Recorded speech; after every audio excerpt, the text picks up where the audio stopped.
Abrimos nuestras Biblias en Juan 10. Vamos a ir al Señor en oración antes de comenzar.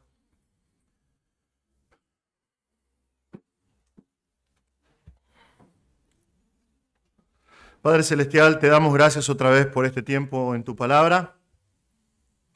Señor, te rogamos que por favor nos ayudes a comprender, a maravillarnos, Señor, de lo que dicen estos pasajes.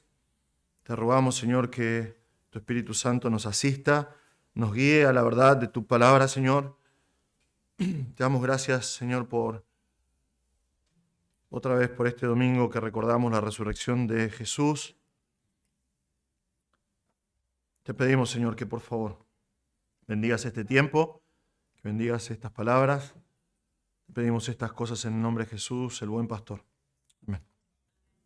Bien, Juan 10, comenzando en versículo 11, seguimos en nuestro estudio del Evangelio de Juan, terminando la porción que comenzamos la semana pasada, que maravillosamente y por la gracia de Dios cae en Domingo de Pascuas, porque siempre estaba lidiando qué iba a pasar con las Pascuas y preparar un mensaje exclusivamente de la resurrección y justamente cayó justo esta porción que me parece súper adecuada para recordar hoy la resurrección de nuestro Señor. Hemos estado estudiando y hemos visto la semana pasada el desastre espiritual en el que se encuentra Israel en el primer siglo. Hemos visto cómo el pueblo es un pueblo que es ignorante de lo que dice la palabra de Dios, siguiendo un montón de reglas impuestas por el fariseísmo, reglas que hacen que ellos vivan en una incertidumbre total de saber si realmente van a ser justificados delante de Dios o no.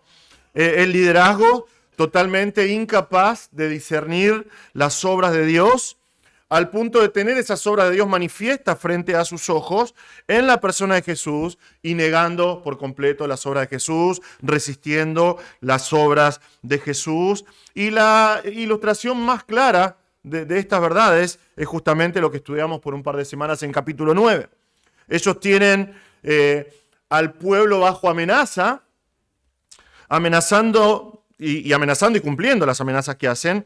Cualquiera que desobedezca sus instrucciones acerca de Jesús, bueno, va a ser expulsado de la sinagoga y por ende va a ser expulsado de la sociedad judía y su vida va a terminar tal cual esa persona lo conocía. ¿Por qué? El Señor dice, son malos pastores entre el pueblo. Nosotros vimos la semana pasada la denuncia que Dios mismo hace de estos pastores fraudulentos a través de los profetas del Antiguo Testamento, porque esto es algo que ha sucedido durante toda la historia de Israel. La semana pasada vimos que junto con esa denuncia que hizo el Señor de los malos pastores, hizo una de las promesas más maravillosas que podemos ver en la Escritura. Él mismo promete que va a pastorear a su pueblo. Él dice, yo mismo voy a pastorear a estas ovejas que están sufriendo. Pero la pregunta que surge es, ¿cómo puede hacerlo? Porque Él es Dios. Él es Espíritu. Es más, Él dijo claramente a Moisés, recuerdan Moisés en Éxodo 33, está diciendo al Señor, si vos no me asegurás que venís con nosotros, yo no quiero salir con este pueblo. Y Dios dice, yo voy a estar con ustedes. Y Moisés le dice, mostrame tu gloria, ¿no? Desesperadamente le pide al Señor, mostrame tu gloria. Y el Señor dice, no va a suceder. Éxodo 33, 20 le dice, no puedes ver mi rostro porque nadie me puede ver y vivir. ¿Por qué? Porque Él es glorioso. Nosotros somos pecadores desde nuestro nacimiento. Nadie puede ver la gloria de Dios, nadie puede verlo cara a cara. Bueno, Él mismo se encarga de responder en las escrituras que leímos la semana pasada sobre los profetas, un poquito más adelante. Él mismo dice en esos pasajes cómo es que Él va a hacerlo, cómo es que Él va a pastorear a las ovejas perdidas de Israel. En Jeremías 23:3 dice esto. Yo mismo reuniré el remanente de mis ovejas de todas las tierras a donde las he echado, y las haré volver a sus pastos, y crecerán, y se multiplicarán. Pondré sobre ellas pastores que las apacentarán, y nunca más tendrán temor, ni se aterrarán, ni faltará ninguna de ellas, declara el Señor. Vienen días, declara el Señor, en que levantaré a David un renuevo justo, y él reinará como rey, actuará sabiamente, y practicará el derecho y la justicia en la tierra. Los pasajes que leímos, la denuncia más grave tal vez en Ezequiel 34, el Señor termina de esta manera en Ezequiel 34:20. Por tanto, así les dice el Señor Dios: yo mismo juzgaré entre la oveja engordada y la oveja flaca. Ahora, la oveja engordada son los malos pastores, ¿sí? La oveja flaca son las pobres ovejas de Israel. Interesante, ¿no? Que ellos se creen pastores, los fariseos y los líderes religiosos, pero son en realidad ovejas también. Por cuanto ustedes han empujado con el costado y con el hombro, y han embestido con sus cuernos a todas las débiles hasta dispersarlas fuera, libraré mis ovejas y ya no serán presa. Juzgaré entre oveja y oveja. Entonces pondré sobre ellas un solo pastor que las apacentará, mi siervo David. Él las apacentará y será su pastor. Entonces yo, el Señor, seré su Dios, y mi siervo David será príncipe en medio de ellas. Yo, el Señor, he hablado. Dentro del judaísmo hay tres figuras prominentes, tres personas que resumen su relación con Dios en la historia desde el comienzo de Israel, que son Abraham, Moisés y David. Jesús ya dejó en claro que Él es mayor que Abraham. Si recuerdan, nosotros estudiamos esto en Juan 8. En Juan 8:53 los fariseos le preguntan justamente eso. Le preguntan, vos sos más grande que nuestro padre Abraham. Y Jesús da su argumento, da sus respuestas y termina diciendo en versículo 58, en verdad les digo que antes que Abraham naciera, yo soy, porque Él es el Dios de Abraham. Al final de Juan 5, vemos que los fariseos tienen su esperanza puesta en Moisés. Y Jesús les dice en versículo 45 de Juan 5, no piensen que yo los acusaré delante del Padre. El que los acusa es Moisés, en quien ustedes han puesto su esperanza.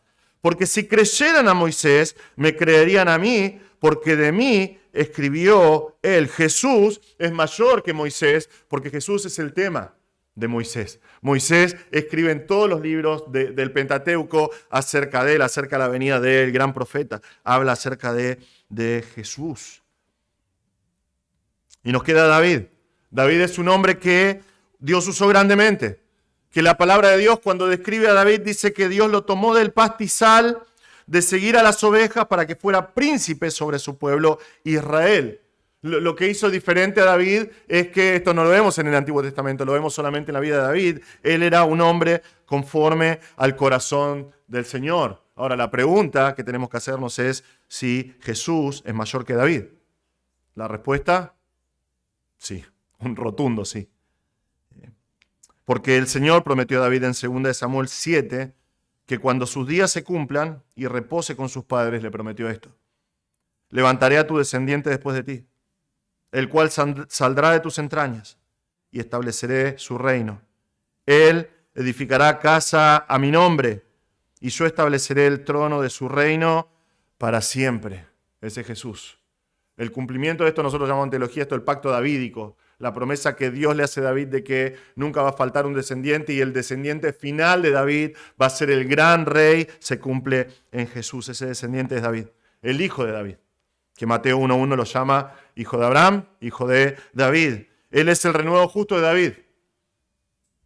Él es la raíz y la descendencia de David. Apocalipsis canta una y otra vez. Él es la raíz de David que ha vencido. Jesús es el gran David, es el Señor de David, ante quien sus enemigos van a ser puestos como estrado de sus pies.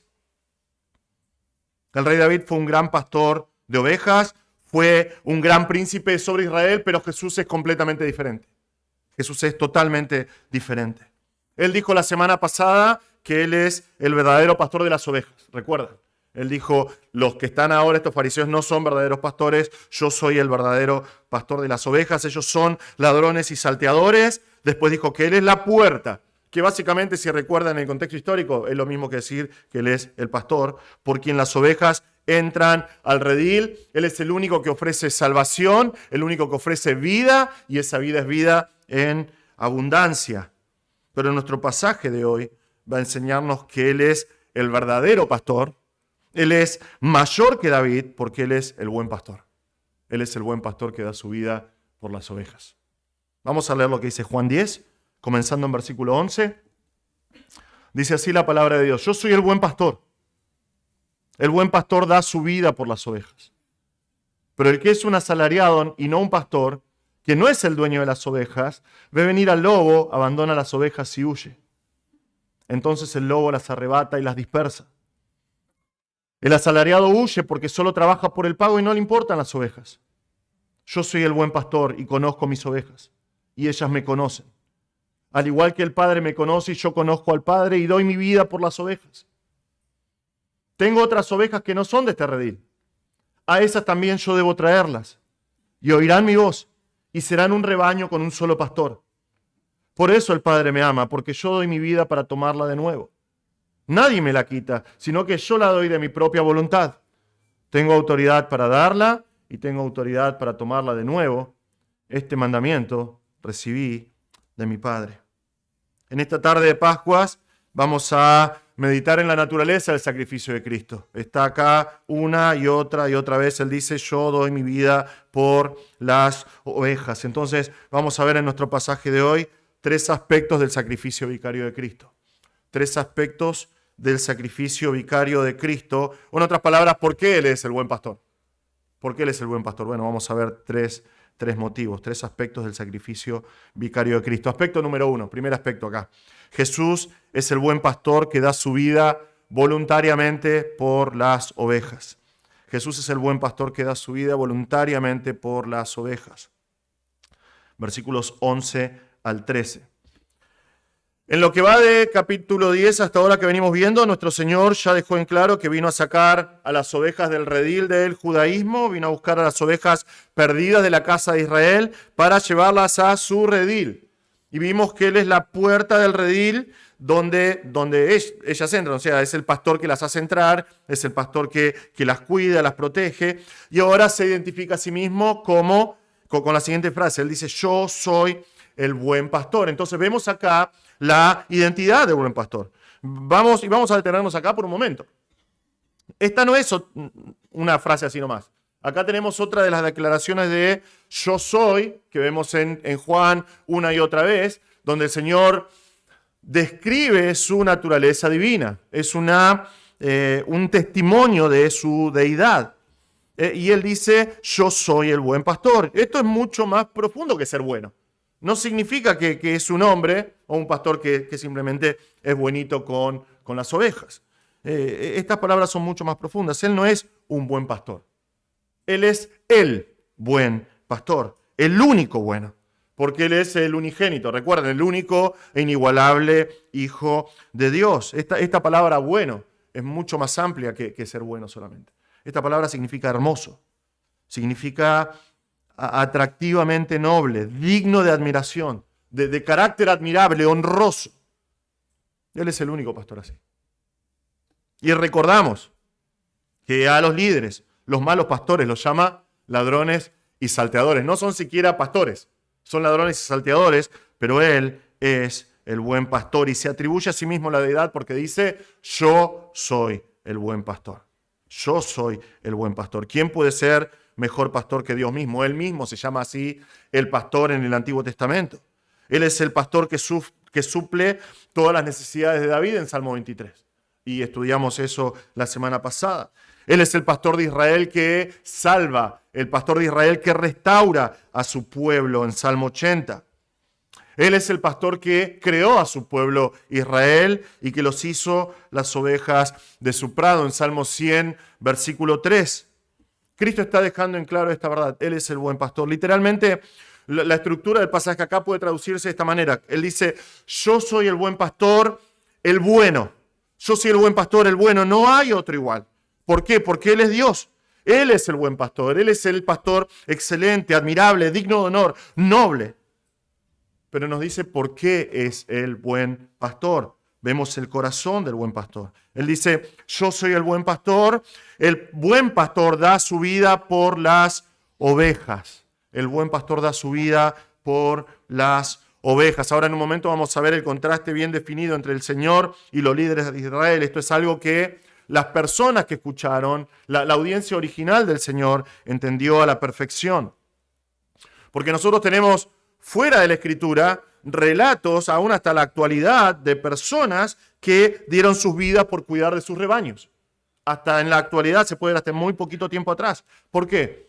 Porque los peligros para un pastor son reales en tierras bíblicas.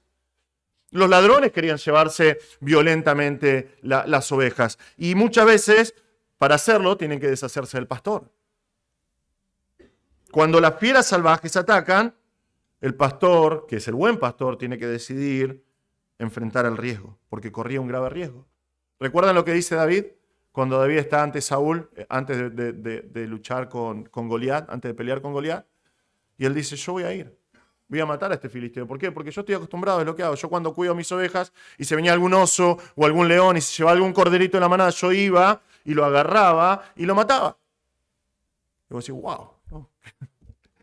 Impresionante, pero esta era parte de la vida de un pastor. Tenía que estar dispuesto a arriesgar su vida por el bienestar de sus ovejas. Y el Señor dice que Él es el buen pastor porque Él da su vida por las ovejas, da su vida por ellas, a favor de ellas, en lugar de ellas.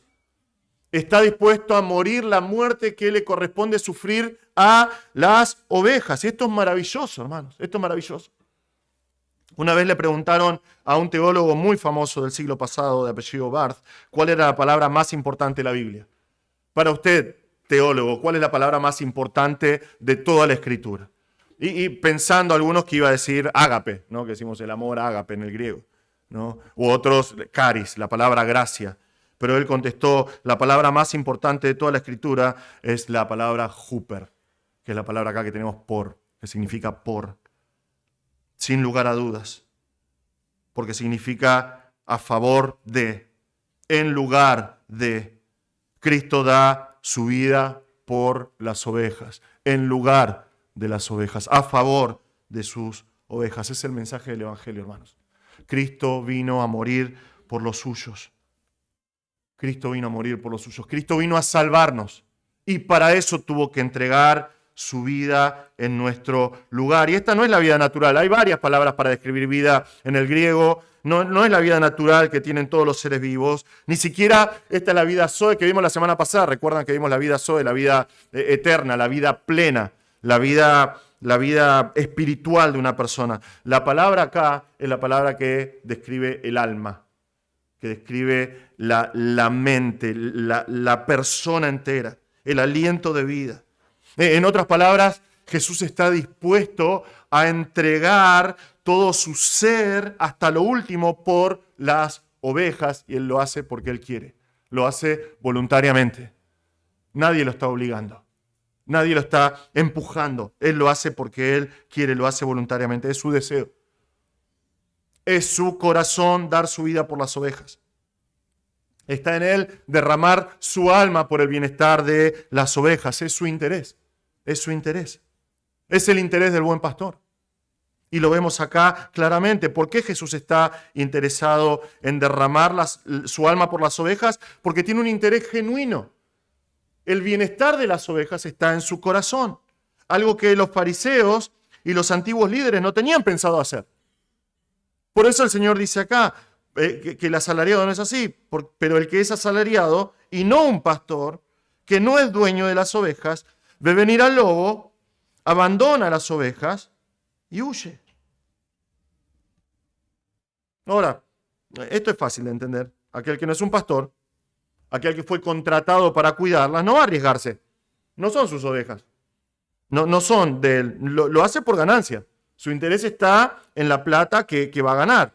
Cuando su vida está en riesgo, cuando literalmente acá el pasaje dice, cuando ve que está viniendo el lobo, cuando contempla, observa que el lobo está viniendo, apenas lo ve, sale corriendo. Y las pobres ovejitas, bueno, que se arreglen. Ahora otra vez, nosotros no entendemos esto porque estamos siglos apartados de esto, pero para que se den una idea, es como comparar salvando las diferencias, ¿no? Es como comparar esto con una madre con una niñera. La madre tiene un interés genuino por la vida de su hijo, realmente. La niñera va a hacer todo lo que pueda para cuidarlo, pero el nene no es su hijo. Lo hace por la plata que va a ganar. Supongamos que este nene está en su cuarto y la casa se prende fuego. La madre está dispuesta a arriesgar su vida para salvar la vida de su hijito, sin lugar a duda. Sin dudarlo, va a meterse al fuego para salvar a su hijo. La niñera salió corriendo, está en la esquina. Esto es similar. uno que es un asalariado, uno que recibe paga por su trabajo, no considera que las ovejas valgan tanto. Si pone en balanza las ovejas y su vida, dice, bueno, mi vida vale más. El asalariado huye porque solo trabaja por el pago y no le importan las ovejas, no tiene un interés genuino, no le interesan. Lo ve como solamente un medio para un fin, que es el dinero que va a ganar. No las considera importantes. Los que son contratados salen corriendo. Entonces el lobo las arrebata y las dispersa. Algunas las destruye y otras las hace perderse por el medio del campo. Pero para Jesús, las ovejas son su posesión. Tienen un gran valor para Él. Y por eso Él está dispuesto a entregarse voluntariamente. Él está dispuesto a entregarse en beneficio de ellas, en lugar de ellas, para garantizarles protección y bienestar. Es por eso que Él es el buen pastor. Él es el buen pastor porque entrega su vida voluntariamente por las ovejas. Es la razón por la que vino a este mundo. Vino a llamar a las ovejas para llevarlas a su redil. Y para que eso sucediera, Él tuvo que entregar su ser a favor de las ovejas. Esto es algo que fue profetizado. Realmente Isaías 700 años antes nos dice esto. Pero quiso el Señor quebrantarlo, sometiéndolo a padecimiento. Cuando Él se entregue a sí mismo como ofrenda de expiación, verá a su descendencia, prolongará sus días, y la voluntad del Señor en su mano prosperará. Debido a la angustia de su alma, Él lo verá y quedará satisfecho. Por su conocimiento el justo, mi siervo, justificará a muchos y cargará las iniquidades de ellos. Por tanto, yo le daré parte con los grandes y con los fuertes repartirá despojos. ¿Por qué? Porque derramó su alma hasta la muerte. Y con los transgresores fue contado, llevó el pecado de muchos, intercedió por los transgresores. Qué precioso que es nuestro buen pastor, hermanos. Él voluntariamente vino a buscar a sus ovejas, pero para hacerlo tuvo que entregar su vida, tuvo que derramar su alma hasta la muerte. Es maravilloso, es maravilloso. Él voluntariamente lo hizo por nosotros. Y muchas veces nosotros cometemos el error de mirarnos a nosotros mismos y decimos, por mí, yo no valgo nada, yo no soy digno. Y yo te digo, es verdad, es la pura verdad, pero tu valor no lo pones vos, tu valor lo pone el buen pastor. Y si estás en Cristo, Él te vio y Él estuvo dispuesto a voluntariamente derramar su sangre por vos y entregarse por vos. Él es el buen pastor. Él estuvo dispuesto a entregarse por vos. Maravilla de la gracia de Dios. Maravilla de la gracia de Dios. Él es el buen pastor. Y si te preguntas en algún momento por qué fue en algún momento que yo escuché la voz del buen pastor llamándome, la respuesta, porque Él es el buen pastor.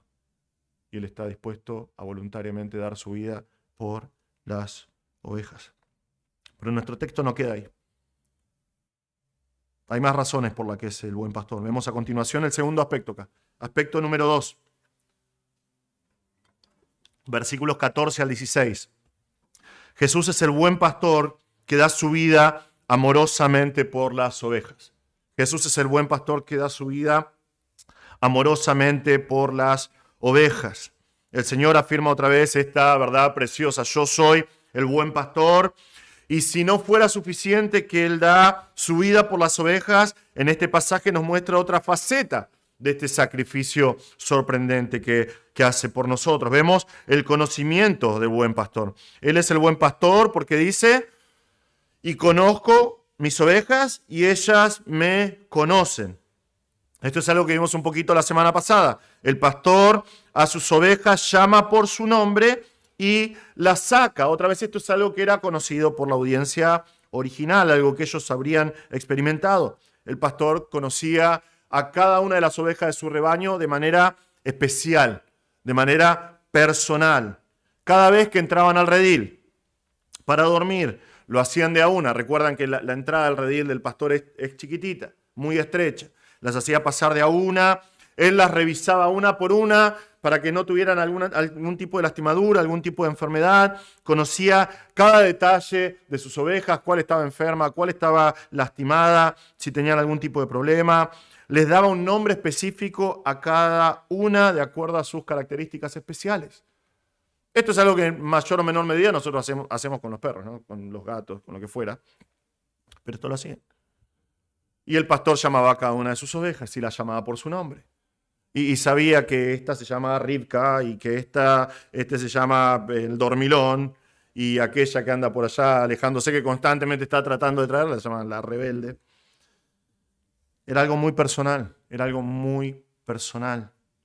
Las ovejas conocen a su pastor, el pastor conoce a sus ovejas, por eso escuchan su voz y lo siguen. Y vemos una y otra vez, podemos ver en internet, hay un montón de videos de estos, de pastores que llaman a sus ovejas por su nombre y ellas vienen porque es una verdad completa. De esa misma manera Jesús, el buen pastor, conoce a sus ovejas y sus ovejas lo conocen a él. Es un hecho, innegable. Y tal vez pensás, bueno, es obvio. No, es obvio que conozca a sus ovejas porque Él es Dios.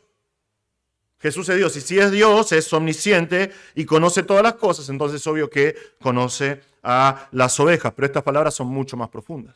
Este tipo de conocimiento del cual está hablando acá Jesús es mucho más profundo. Vemos acá el tipo de conocimiento del buen pastor.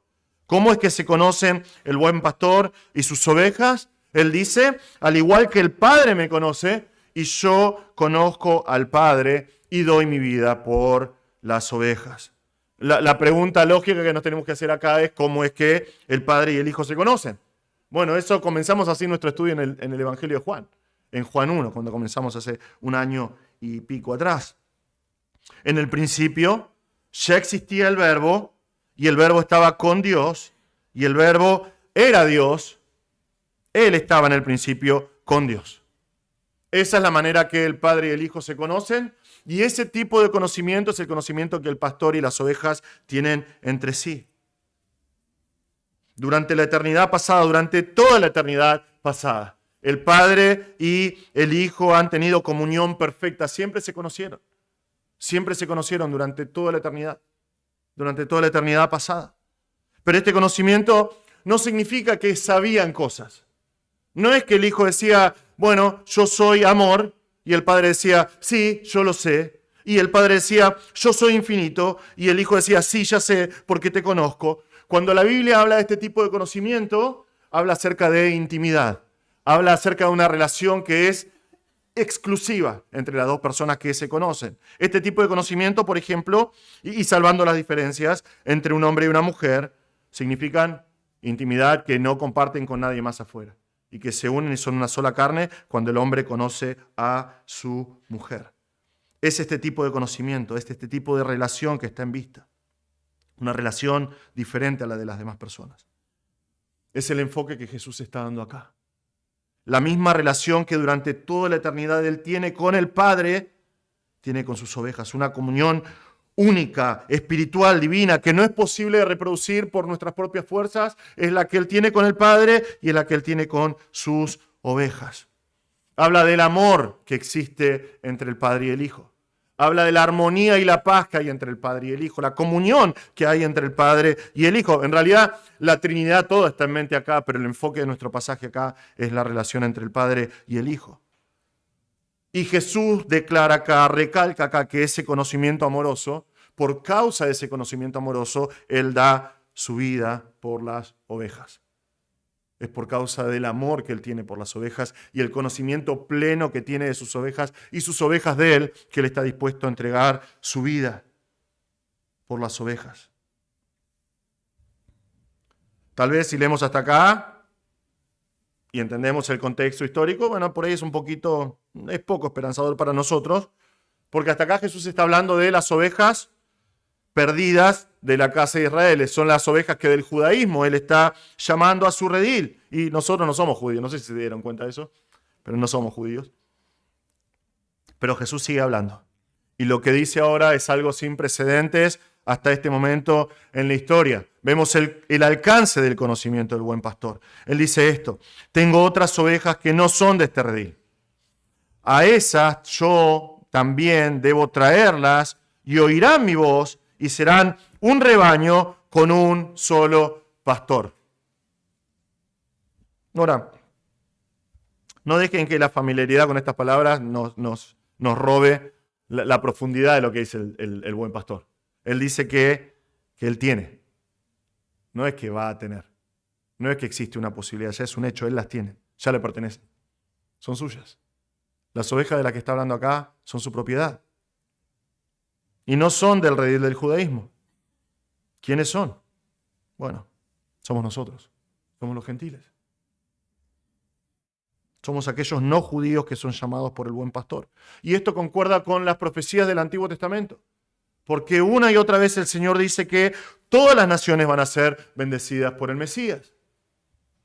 Isaías 42, 6 y 7 dice esto: yo soy el Señor, en justicia te he llamado, hablando del siervo, que el siervo justamente es Jesús.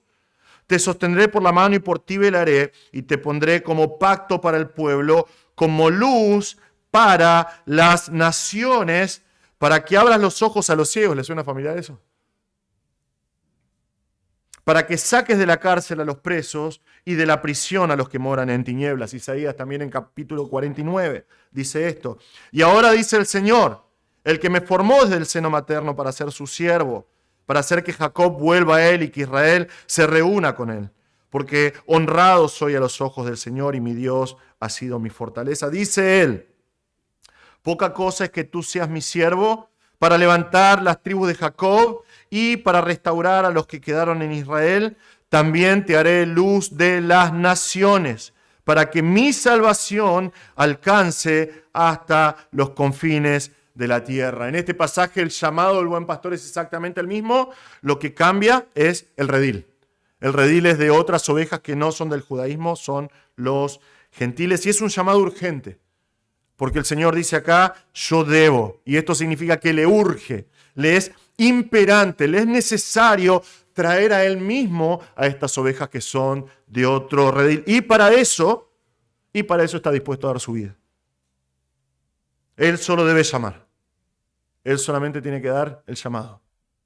Y cuando lo haga, las ovejas que le pertenecen oirán su tierna voz y van a venir ante Él. Y nos dice que serán un rebaño con un solo pastor. Es a lo que vino Jesús. Es a lo que vino Cristo. Él vino a formar de ambos pueblos uno para su gloria, para traer salvación tanto a judíos como gentiles que vivan para la gloria de Dios.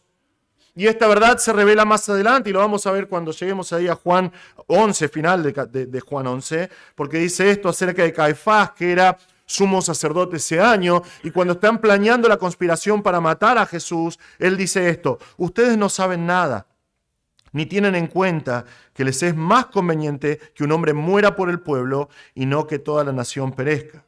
Y Juan explica esto. Ahora bien, no dijo esto de su propia iniciativa, sino que siendo el sumo sacerdote ese año, profetizó que Jesús iba a morir por la nación, y no solo por la nación, sino también para reunir en uno a los hijos de Dios que están esparcidos. Y el buen pastor tiene ovejas en todo el mundo, le pertenecen y están desparramadas, dispersas durante toda la historia, en todo lugar del mundo, y Él las va a llamar. Y saben que en el momento que Él las llama, inevitablemente, irresistiblemente, van a venir al buen pastor y van a ser un solo pueblo, un solo redil. ¿Por qué? Porque el pastor decidió amorosamente dar su vida por las ovejas, porque las conoce y ellas lo conocen a Él. Creo que nosotros podemos, hermanos, dedicar toda nuestra vida a la meditación de esta verdad. Jesús, el buen pastor, pone su vida por las ovejas porque las ama. Porque las ama. Y eso te incluye a vos si estás en Cristo. Tal vez no te sentís amado, tal vez no crees que sos amado, pero si estás en Cristo hoy, es porque el Señor te ama. Y te amó tanto que estuvo dispuesto a dar su vida por vos, por ese amor.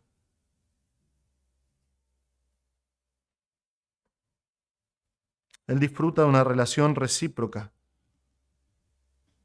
de amor y comunión con sus ovejas.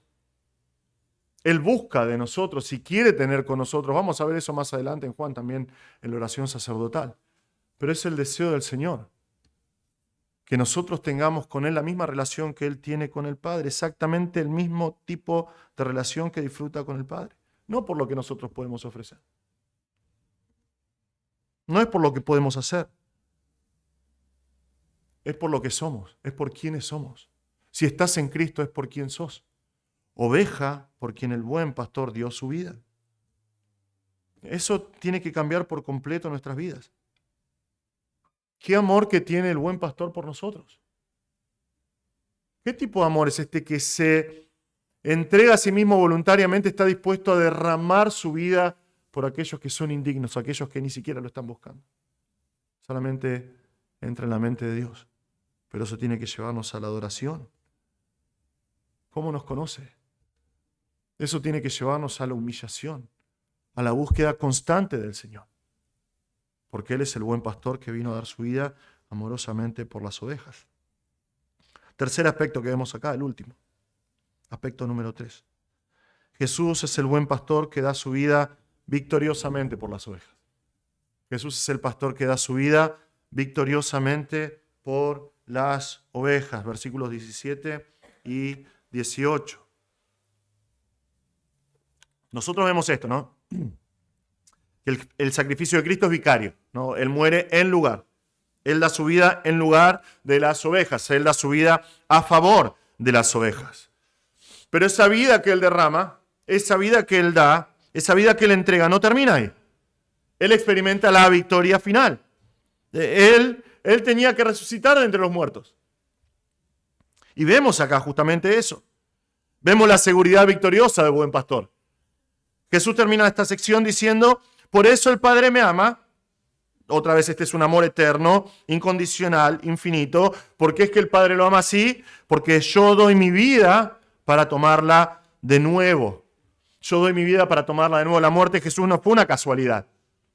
No fue el desenlace causado por el odio de los fariseos.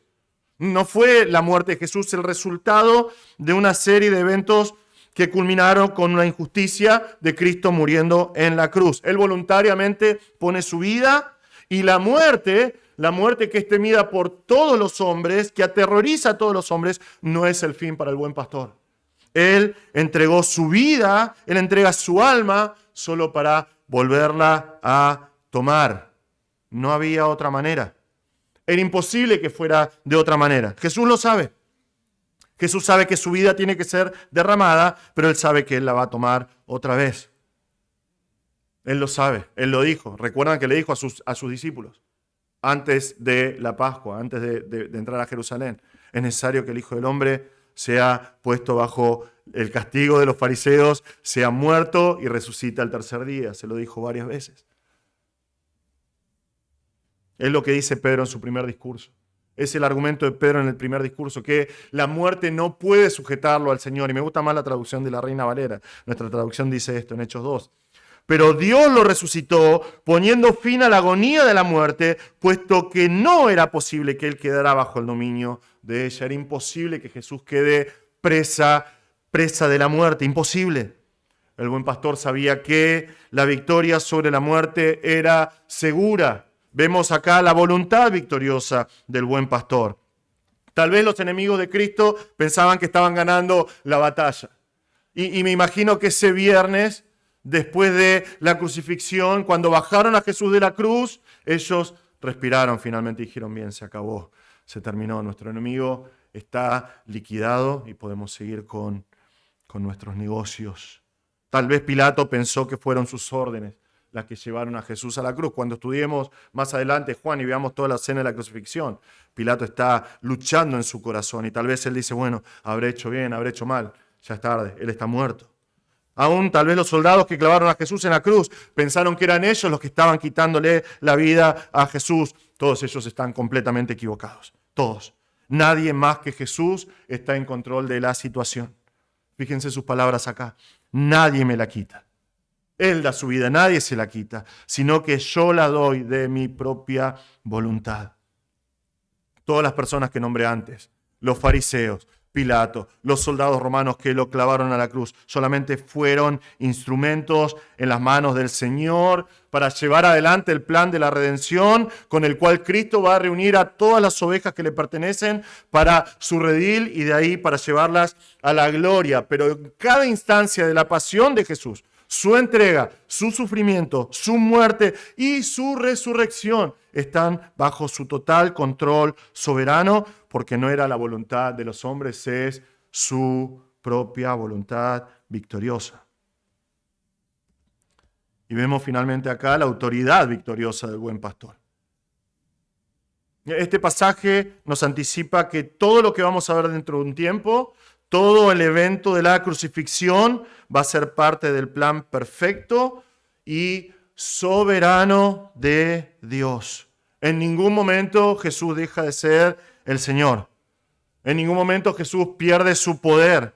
Jamás perdió el control de la situación. Nunca perdió su autoridad. Fíjense sus últimas palabras acá. Él dice, tengo autoridad para darla, hablando de su vida, y tengo autoridad para tomarla de nuevo.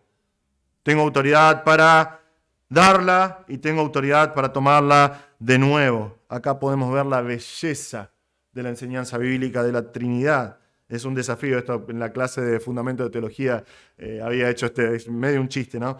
Porque 1 Corintios 6:14 dice que Dios le levantó de los muertos a Jesús. Romanos 8:11 nos dice que el Espíritu Santo lo levantó de entre los muertos. Pero acá Cristo dice, yo me levanto a mí mismo de los muertos. Entonces, ¿por qué? Bueno, porque Dios es tres personas, un Dios en tres personas. Y la Trinidad toda participa de la resurrección de Jesús. Entonces, ¿quién resucitó a Cristo? Respuesta, Dios. Pero acá él enfatiza que por su propia cuenta, por su propia autoridad, vuelve a tomar su alma una vez que sea derramada en favor de las ovejas. Él dice, yo tengo la autoridad. Nadie me quita la vida porque quiere, yo la entrego porque tengo autoridad y porque hago lo que quiero, porque soy el Señor. Y esta autoridad tiene un fundamento. Este mandamiento recibí del Padre. Desde la eternidad pasada, desde el principio que no tiene principio, el plan de redención fue orquestado por la deidad. Es lo que en teología llamamos el decreto eterno, el decreto de Dios. Los detalles de ese plan de salvación son claros. Dios iba a crear una raza, esa raza iba a caer en pecado y la única esperanza para esa raza, que somos nosotros, es que Dios envíe al Mesías, a su Hijo unigénito, sin pecado, para que muera por nosotros. Él va a vivir una vida de obediencia hasta la muerte. Con esa muerte va a expiar los pecados de la humanidad y una vez muerto tiene que ser levantado en victoria porque así fue decretado por el Padre desde la eternidad pasada. Recuerden que Apocalipsis nos dice que Él es el Cordero inmolado desde antes de la fundación del mundo. Así fue decretado por el Padre. Es la enseñanza que nos da la Escritura.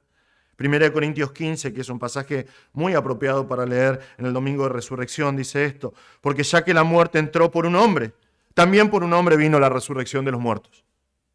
Porque así como en Adán todos mueren, también en Cristo todos serán vivificados. El Hijo sabe que tiene esa autoridad. Él sabe que tiene la autoridad, sabe que la muerte no tiene poder sobre él, sabe que una vez que entregue su vida, tiene la autoridad de volverla a tomar otra vez, y esa es la base de nuestra esperanza, hermanos. Esa es la base de nuestra esperanza.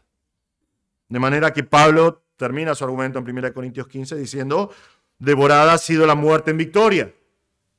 ¿Dónde está, oh muerte, tu victoria? ¿Dónde, oh sepulcro, tu aguijón? El aguijón de la muerte es el pecado y el poder del pecado es la ley. Pero a Dios gracias que nos da victoria por medio de nuestro Señor Jesucristo. Y Jesucristo dice acá: yo soy el buen pastor, yo doy mi vida por las ovejas, pero no termina ahí. Yo doy mi vida victoriosamente por las ovejas. Una vez que el pago sea hecho, Una vez que derrame mi vida por las ovejas, yo voy a volver a tomar mi vida para levantarme victorioso y resucitado. La tumba vacía que nosotros recordamos hoy es la declaración más grande de victoria para la humanidad. Él es el buen pastor. Él da su vida victoriosamente por las ovejas. Y que esa tumba esté vacía es la garantía de que ese pago por nuestro sacrificio fue pagado. Gloria a Dios.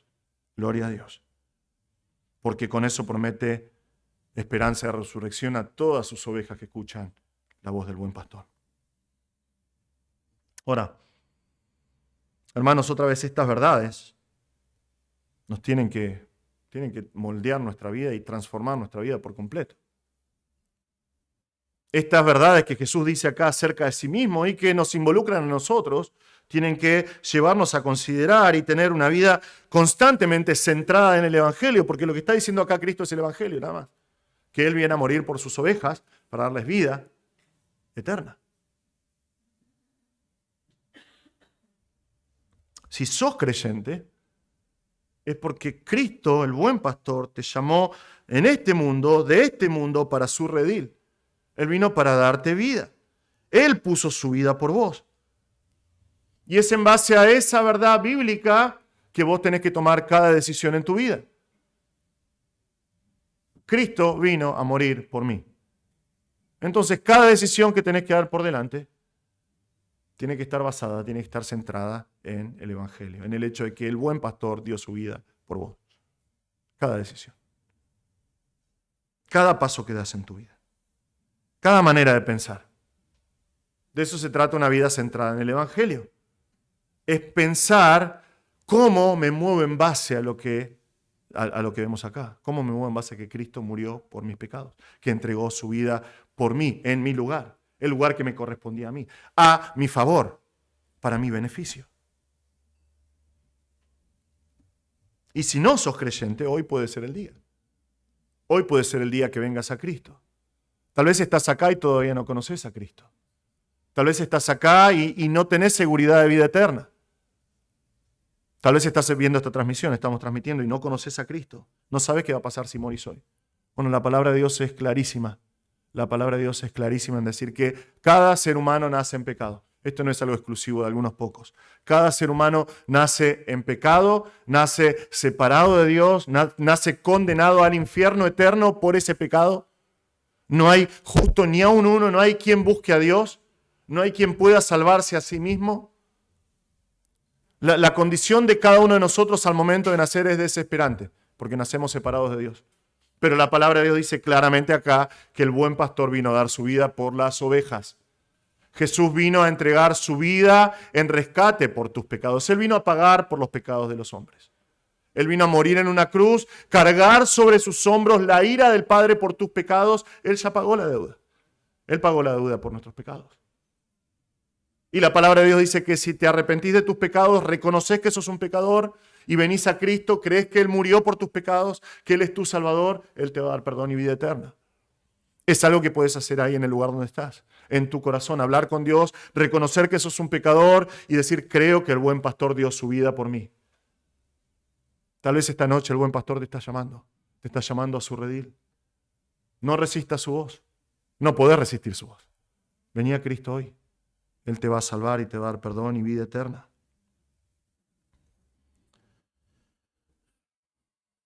Hermanos, nosotros vivimos en un mundo que constantemente está buscando pertenecer a un grupo. Lo ves en las modas, lo ves en las músicas que escucha la gente, lo ves en las actitudes que tienen, las cosas que hacen, la gente con la cual se juntan, pertenecer a algún movimiento, una idea, algo, un partido político. Nosotros tenemos la pertenencia más preciosa que un ser humano puede tener. Somos ovejas en el redil del buen pastor. Qué vida maravillosa. Qué vida maravillosa. El mundo odia la idea de ser una oveja. Lo de manera negativa. No saben lo que pierden. Pero vos, cristiano, hoy tampoco pierdas este privilegio. El privilegio de poder entender el amor de Cristo por vos, que se entregó. el privilegio de poder tener una comunión plena. Y esto está en la Escritura, no es una teoría solamente. Jesús dice, de la misma forma que me conozco con el Padre, yo conozco a mis ovejas. Nosotros tenemos la oportunidad de tener esa misma relación con nuestro Señor. Si es así en tu vida, gloria a Dios. Si no es así, bueno, empezá a cultivar esa relación con el Señor. Comenzá a conocerlo como Él quiere que lo conozcas. Por medio del estudio de la Escritura, por medio de la oración, por medio de la comunión con el cuerpo de Cristo, con el resto de las ovejas, que te pueden guiar y te pueden ayudar a entender la voz del buen pastor, escuchar la voz del buen pastor. Estas verdades tienen que motivarnos a la obediencia, al amor, a la adoración al buen pastor. Tanta nobleza, tanta bondad, tanto amor derramado por nosotros. Nuestras vidas le pertenecen. El escritor de Hebreos termina su epístola exhortándonos de esta manera y creo que es un pasaje apropiado para terminar nuestro pasaje de hoy. Él termina su doxología, su bendición, diciendo esto.